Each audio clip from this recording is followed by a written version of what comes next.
So what we're going to be doing today, we've got some handguards we're going to be putting on this 2014 Yamaha FJR1300 ES. These are the handguards. I ordered them on eBay for about $16 shipped. Actually took only about a week and a half to 2 weeks to get here, surprisingly. But had some struggles. I needed some different parts, so I went to my local bike shop and got some different screws. This is just a temporary screw I'm going to be having just to hold it in place, but I've already got the new screws that's going to be dropping down in there. The bolt and nut for that side. I've already removed the bar end weight from one, so it's going to be kind of oriented in this fashion here, just like so. And then we're going to be installing that. So what I'll do first is go ahead and install this end to the bar end weight, so I can see how it's going to be oriented. Actually, I think this is they're not labeled left or right, so kind of just have to wing it and see which one goes on. I need this.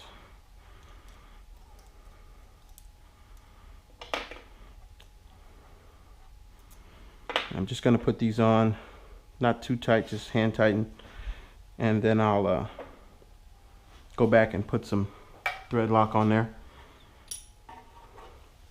This takes a 5mm Allen key, so that's what I'm going to use. Let me get this set up here.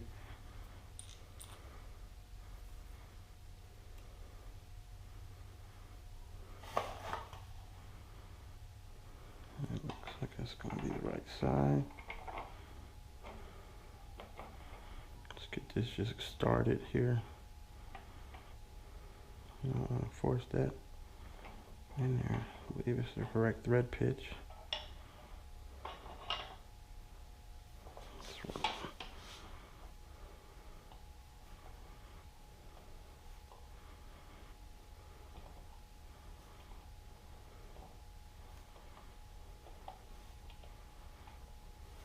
It's going smoother. Brand new bolt, so.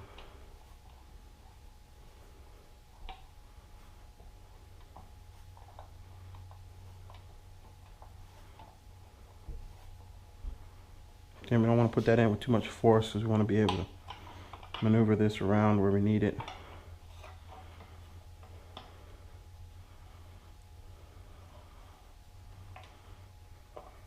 Actually, loosen that up a bit.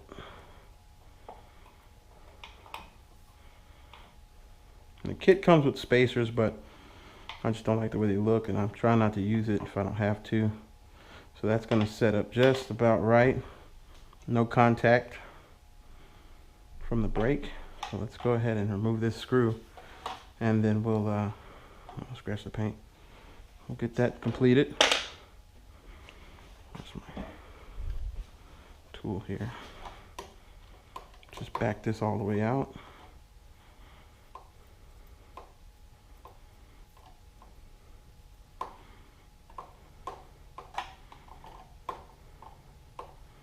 Again, this was just a temporary screw that I put in place just to keep everything together while I went and got the correct nuts and bolts. Luckily my guy had what he called his boneyard and he had a bunch of spare parts. So this actually, which one are we using here? I've got my bag of goodies here. Yeah. So this is the new, and this is the old. Where's the new one? Ah, here it is. Ah, scary moment. So this is going to be the new one. Just make sure we've got the correct socket wrench for this. So let's go ahead and pop this in here. Set that down. Just get this in here and get it started by hand.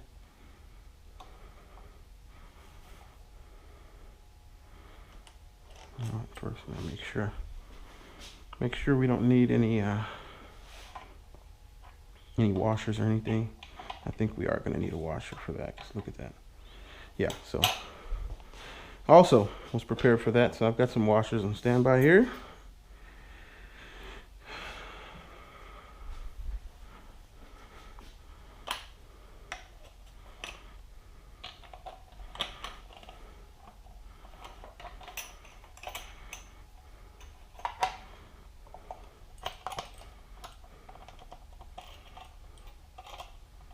kind of hard to line that up.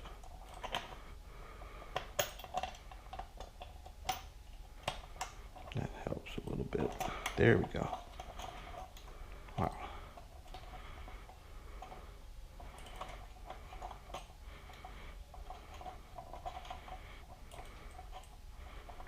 Got to kind of play with that to get that lined up in there.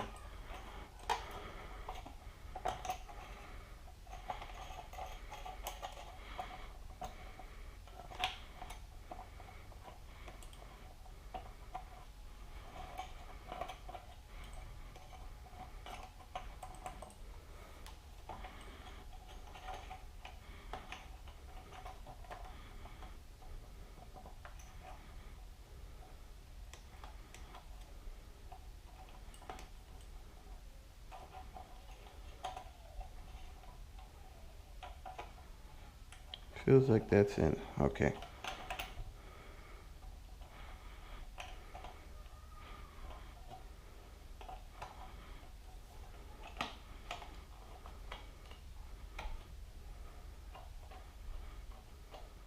Finally got that thing to drop down in there and tighten it into place. I just need to put the bolt on it.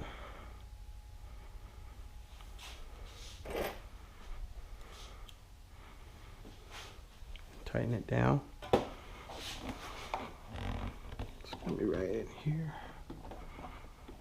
Let me start that by hand.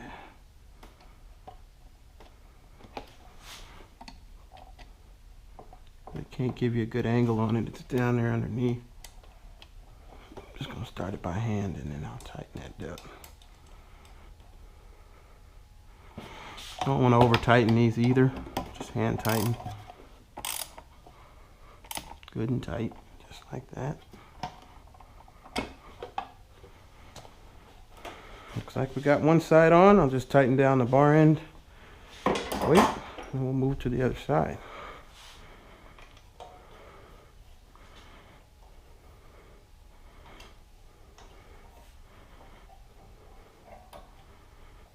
And I don't want to go too tight on this one either. Again, and I'm not going to put any Loctite yet until I sit on the bike, make sure I know I like them exactly how they are. That should be tight enough for now. Looks pretty good to me. Got a reflector on the side. Let's just go ahead and test. Oh yeah. Plenty of room for my big hands. I'm liking it. All right, so we'll take our tools and move to the other side. And when we get over there, you're going to see that I actually added the little GoPro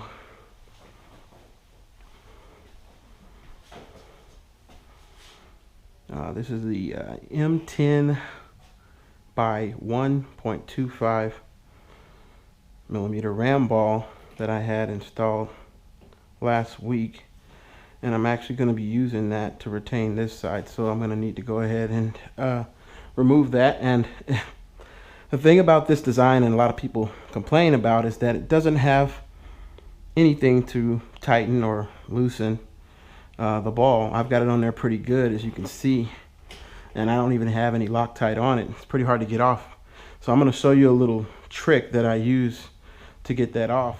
All right, so this is my little tool that I use. It's actually the mount, like as you can see on this side. This is the long one, this is the short one.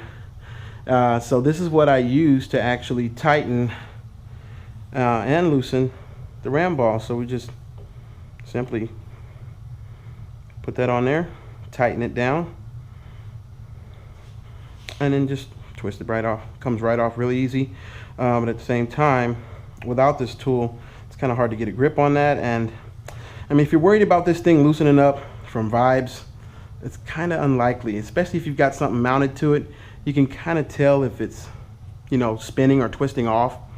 It's highly unlikely that it's going to come off like that. So we'll just leave that just like that, and this becomes our tightening tool. So that's my little trick or tip for getting this RAM ball on and off, loosening or tightening. All right, so now we're going to remove this bar end weight here. And again, we're using the 5mm Allen key to do that.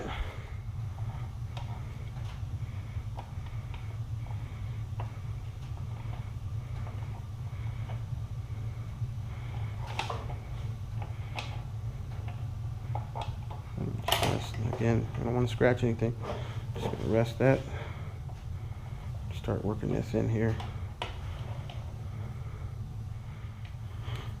All right, so we're just gonna tighten this here screw once we figure out exactly how we're gonna use, what angle we're gonna use here. Tighten it just like that.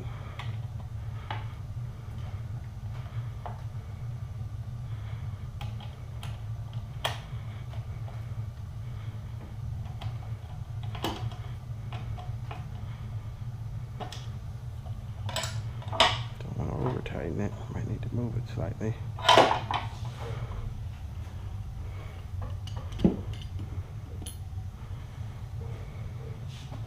Take our handy tool, line this right on up.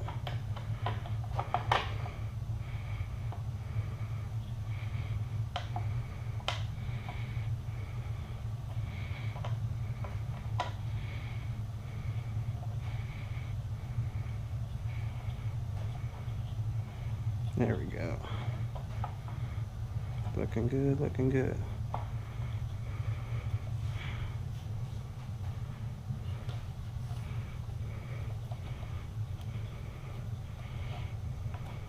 There we go. Like I said, you can get it where you want it. Tight if you want it on there. Just hand tighten and just loosen that up. Voila.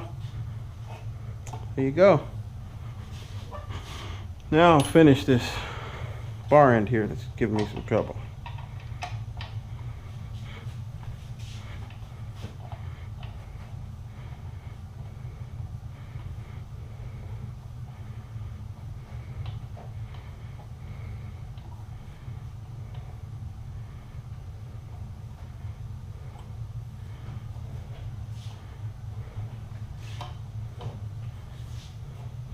And then on this one, we're getting a little bit of contact, but it's nowhere near my friction zone, so it's not going to bother me at all. And I might try to adjust that later. I do have an adjustment I can make here. But all in all, not a bad deal for the winter riding. So, again, this is the Yamaha FJR1300. Some people go with the V-Strom handguards. Just know that you're going to spend about 5 times the money putting those on. And you can have something like this. I think it looks nice, doesn't draw too much attention away from the bike. And again, it has the reflectors, and that's always a plus. The more visibility, the better. All right, so a few issues I ran into. The first thing, which I was discussing earlier, was the contacting right here in between the handguard and the dash when the wheel's all the way turned as far as it can go. Now I have about a millimeter of space right there in between, and when we turn all the way, lock it out in the opposite direction, it's basically another millimeter of space right there. It's not quite touching the Yamaha sign, so no problems there. However, once I cut the bike on, I did notice that I had this portion installed incorrectly. The bar end weight goes before the handguard, so what I did was removed, of course, the bolt, put the bar end weight on first, then the handguard, and tighten that down just hand tight. Voila, fixes that problem. My throttle was getting stuck because this was contacting the throttle, so that's actually the way that's supposed to be oriented on there. As far as on the brake side, I think I'm just going to leave it alone. I mean, it looks fine like it is. I might change it later if it bothers me as far as looks for consistency. I think it looks pretty cool. Go ahead and comment again. Leave me your comments and observations, what you think about how it looks. I'll also leave a link to the Handguards on eBay. I'll leave that link on down below. Alright, thanks for watching. Don't forget to hit subscribe so you can keep up with my videos. Southern Cal out.